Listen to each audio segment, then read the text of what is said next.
अब देखिए, अब हम क्या डिस्कस करेंगे।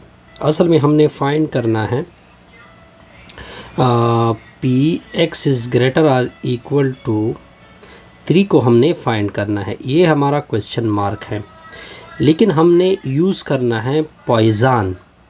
इसको बोलते हैं पॉइसन, कुछ लोग बोलते हैं पॉइसन डिस्ट्रीब्यूशन से। अब आप कहोगे कि पॉइसन डिस्ट्रीब्यूशन क्या है, तो वो मैं आपको दिखा सकता हूँ कि पॉइसन डिस्ट्रीब्यूशन किसकी इक्वल होता है। P of X capital X equal to small X mu to the power X E power minus mu, division में क्या होता है एक्स का फैक्टोरियल। अब देखिए, आपको एम म्यू की वैल्यू आपको गिवन है 2 है, तो इसके साथ आपने, चूंकि हमने एक्स ग्रेटर और इक्वल टू 3 को फाइंड करना है, तो हमें क्या चाहिए 0, 1 और 2 चाहिए। ये हम क्या करेंगे, फाइंड करेंगे। अब आप कहोगे कि सर ये आपने, क्योंकि जब मैं इसको फाइंड करूँगा तब फिर आपको अंदाज़ा हो जाएगा कि ये मैंने क्यों लिए है। अब देखिए क्योंकि हमें पता है प्रोबेबिलिटी का general formula P of A plus P of A complement, ये हमेशा किसकी इक्वल होता है 1 के। वो मैंने बताया था ऑलरेडी आप लोगों को। तो अगर आप इसको देखें तो ये हमारे पास एक्चुअली क्या है, एक्स इज़ ग्रेटर और इक्वल टू 3 है, ये ग्रेटर देन 3 हो गया, तो इसका कॉम्प्लीमेंट क्या होगा, P of x is less और equal to less than 3। Equal already इस यहाँ पे है, तो ये किसकी इक्वल होगा 1 के। अब देखिए एक्स इज़ लेस देन 3, हमने ये वैल्यू इस वजह से हम ये करेंगे क्योंकि ये सारी वैल्यू 3 से क्या है, कम है। बस हमारा ये मेन टारगेट, हमने इस चीज़ को फाइंड करना है। तो हम पहले x की वैल्यू को पॉइसन, जो पॉइसन डिस्ट्रीब्यूशन है वो लिखेंगे। पी ऑफ क्या लिखेंगे, capital X equal to X होगा, म्यू की पावर x है, e की पावर माइनस म्यू है, नीचे x का फैक्टोरियल है।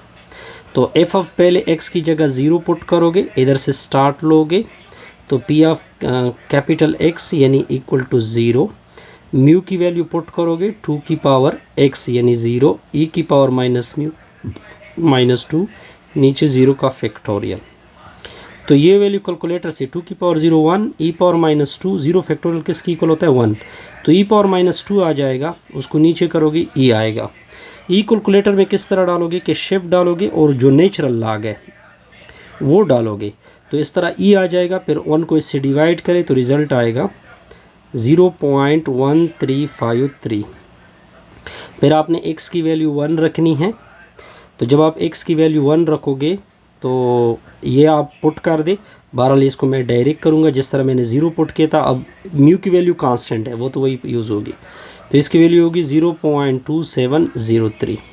तो इस तरह एफ ऑफ 2 भी आपने फाइंड करना है 0.2707। यहाँ तक आपको पॉइंट क्लियर होगा। अब अपना फार्मूला लेके आओगे, हमने ये फाइंड करना है ना, तो x is greater than 3 plus P of x is less than 3 equal to 1 हो जाएगा। इसको उधर शिफ्ट कर दोगे तो p ऑफ x ग्रेटर और equal to 3 equal to 1 minus P of x is less than 3। अब आपने x लेस देन 3 ऑलरेडी सारे फाइंड किए हैं। f लेस देन 3 का मतलब क्या होगा, 1 माइनस यानी f ऑफ 0 होता है, 0 लेस देन 3 है, f ऑफ 1 होता है, 1 लेस देन 3 है, f ऑफ 2 होता है, 2 लेस देन 3 है, यानी 3 से कम। तो आपका p ऑफ x ग्रेटर और इक्वल टू 3 क्या आ जाएगा, 1 माइनस ये वैल्यू ऑलरेडी आपकी क्या आ चुकी हैं, ये वैल्यू आ चुकी है 0.1353। फिर 1 पे क्या वैल्यू आ चुकी हैं 0.2703, फिर प्लस 0.2707। बस आप आगे कैलकुलेटर का काम है, मैं इसको डायरेक्ट सिंप्लीफाइड करूँगा। ग्रेटर और इक्वल टू 3 का रिज़ल्ट, ये कैलकुलेटर यूज़ कर दे, ये सारे ऐड कर दे, फिर इसको 1 से सब्ट्रैक्ट कर दे, तो मैं रिज़ल्ट लिखूँगा। ये आपका रिज़ल्ट था। ये हमने पॉइसन से या पॉइसन से हमने ये वैल्यू क्या कर दी, निकाल दी। अब आपको यहाँ पे कुछ और वैल्यू नज़र आएगी। ये देखिए, ये बाइनामियल है, ये क्या है बाइनामियल है, ऑलरेडी पता है, ये पॉइसन है। ये इन दोनों के दरमियान इक्विलेट रिलेशन कब आ जाता है, जब आप इनको अप्रोच करें इन्फिनिटी तक, ठीक है, और p को 0 कर दे, p को क्या कर दे 0 कर दे, तो ये दोनों पॉइसन और बाइनामियल आपस में क्या होते हैं, इक्वल। इन यहाँ पे आपको डरने की ज़रूरत नहीं है, सिंपल सी चीज़ है जी। अब आगे क्या है, आगे देखते जाइए। नेक्स्ट प्रॉब्लम में आपको n की वैल्यू गिवन है 200, p की वैल्यू आपको गिवन है 0.01। लेकिन चूंकि आपने पाइथन को यूज़ करके रिज़ल्ट निकालना है, तो क्या होगा, पहले तो हम म्यू निकालेंगे। म्यू तो आपको पता होगा, एन पी, या ऑलरेडी मैं पीछे बता चुका हूँ। तो n की वैल्यू 200 और इंटू 0.01 होगा। इन दोनों को मल्टीप्लाइड करोगे तो क्या आएगा, म्यू की वैल्यू 2 आ जाएगी। ठीक हो गया। अब आपने पाइथन को यूज़ करना है, तो म्यू की वैल्यू 2 आ जाएगी। तो म्यू की वैल्यू 2 आ गई, बस आपने x की वैल्यू 0 यूज़ करनी है और 1 यूज़ करनी है। ठीक हो गया जी। ये देखिए, पुट x इक्वल टू 3। बहरहाल सॉरी, अब अगर आपसे मांगा जा रहा है f(3), क्योंकि अभी मुझे पता नहीं लग रहा ना कि अब क्या मांगा जा रहा है जी। ठीक हो गया जी।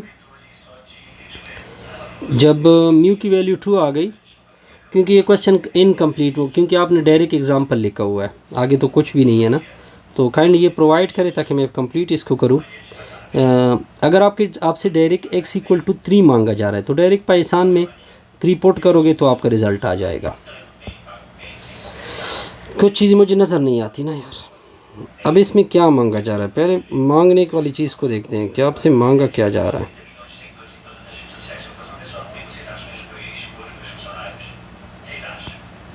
क्योंकि मुझे कुछ चीज़ें नज़र नहीं आती ना।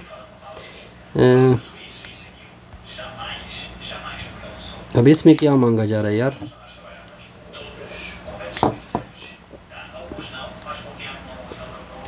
बहरहाल ये चीज़ें अनकम्प्लीट है ना, ये चीज़ें मुझे अनकम्प्लीट नज़र आ रही है। इसमें तो मुझे कुछ नज़र आ रहा है कि इसमें क्या मांगा जा रहा है यार, कि इसमें क्या मांगा जा रहा है। Of at least 11 men out of 12 men will reach. बहरहाल इस चीज़ को मुझे क्योंकि एग्ज़ाम्पल कंप्लीट नहीं है ना, तो काइंडली ये चीज़ मुझे प्रोवाइड करे ताकि मैं इसको सॉल्व करूँ।